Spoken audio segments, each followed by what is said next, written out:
ఎన్టీఆర్ జిల్లా విసన్నపేట కేంద్రంగా పెట్టుబడుల పేరుతో భారీగా వసూలు చేసి బోర్డు తిప్పేసింది లైఫ్ ఈజ్ బ్యూటిఫుల్ అనే సంస్థ. దుర్గా ప్రసాద్ శివాని దంపతులు ఏపీ తెలంగాణలోని పలు జిల్లాల్లో కోట్ల రూపాయలను భార్యాభర్తలు వసూలు చేశారు. వాటిని ఇతర మార్గాల్లోకి మళ్లించి బిచానా ఎత్తేశారు. డిపాజిటర్ల ఒత్తిళ్లు పెరగడంతో నెలన్నర కిందట దుర్గా ప్రసాద్ ఆత్మహత్య చేసుకున్నాడు.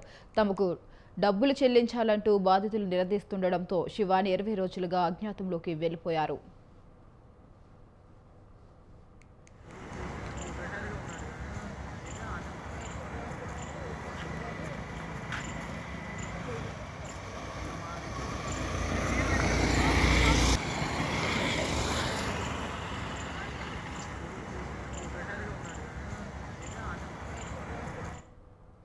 దుర్గా ప్రసాద్ ఎండీగా, అతని భార్య శివాని సీఈఓగా విసన్నపేటలోని 2023 మార్చిలో లైఫ్ ఈజ్ బ్యూటిఫుల్ పేరుతో సంస్థను ఏర్పాటు చేశారు. ఒకేసారి పెట్టుబడులు పెడితే ప్రతి నెల కొంత మొత్తం చెల్లిస్తామని హామీ ఇచ్చారు. 5,000 మొదలు 1,00,000 వరకు అంటూ 11 రకాల స్కీమ్లు ప్రవేశపెట్టారు. పెట్టిన పెట్టుబడిలో 10% ప్రతి నెల చెల్లిస్తామని హామీ ఇచ్చారు. దీంతో 2,000 మంది మొత్తంగా 30 కోట్ల వరకు పెట్టుబడులు పెట్టినట్లు తెలిసింది.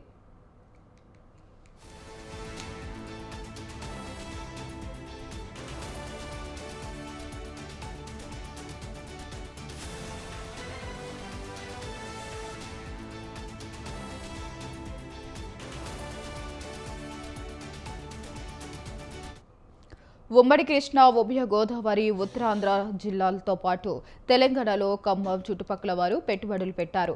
నిర్వాహకులు వసూలు చేసిన డిపాజిట్లతో కొంత చెల్లింపులు చేశారు.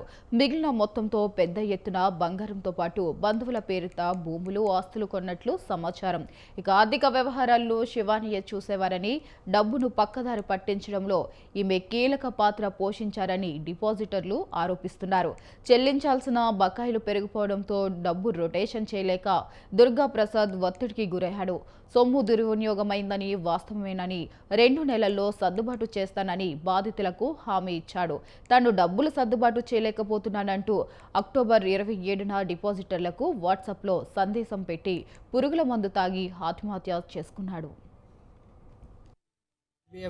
సంస్థ యందు గత పోయిన నెల జూన్లో ఒక 3 lakhs ఇన్వెస్ట్మెంట్ చేశాను. దాని ద్వారా నాకు ఒక 1 year మంచి పేవాట్ ఇచ్చాడు సారు. తర్వాత మనము నెక్స్ట్ మనకు 240 ప్రాజెక్టులు స్టార్ట్ అవుతున్నాయి. మనం దీంతో ఆగం, జెన్యున్గా మనం ముందుకెళ్తున్నామని మేడం శివాని మేడంను దుర్గాప్రసాద్ సార్ చెప్పారు.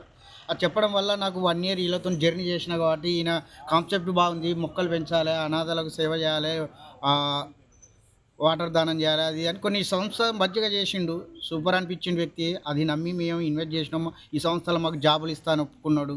చాలా టెక్నాలజీగా ముందుకెళ్తాం, మనము మాటలు పెడతాము, 240 ప్రాజెక్టులు తెస్తున్నాము. అది అంటే నేను ఫిబ్రవరి నెలలో 1,50,00,000 ఇవి ఇద్దరికి, మా భార్య నేను ప్లస్ శివాని మేడంకును దుర్గాప్రసాద్కి ఇద్దరు కమ్మింగ్ అయ్యి, సార్ మరి అమౌంట్ జనాలు అది బాగుండాలి, రేపు ఏమన్నా అయితే నా పరిస్థితి చాలా దారుణంగా ఉంటుందంటే అట్లా ఒక్క నిమిషం భయపడకని మేడం ధైర్యం చెప్పారు, సార్ ధైర్యం చెప్పారు. ఆ ధైర్యం మీద మేము తెచ్చి కట్టినాం.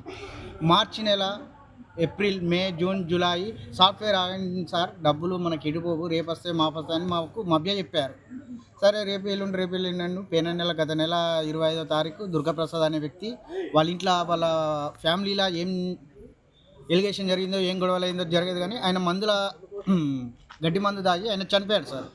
చనిపోయిన తర్వాత ఏమరిగిందని శివాని మేడంని అడిగితే, సార్ ఇలా సార్కు ప్రెషర్ అయింది, ఈ వ్యాపారంలో కొన్ని కోట్లు లాస్ అయ్యిండు, దానివల్ల ఆయన గడ్డి మందు తీసుకొని తాగిండని చనిపోయినాను. అదే మేడం మరి మా కారు నిలబట్టి బాగానే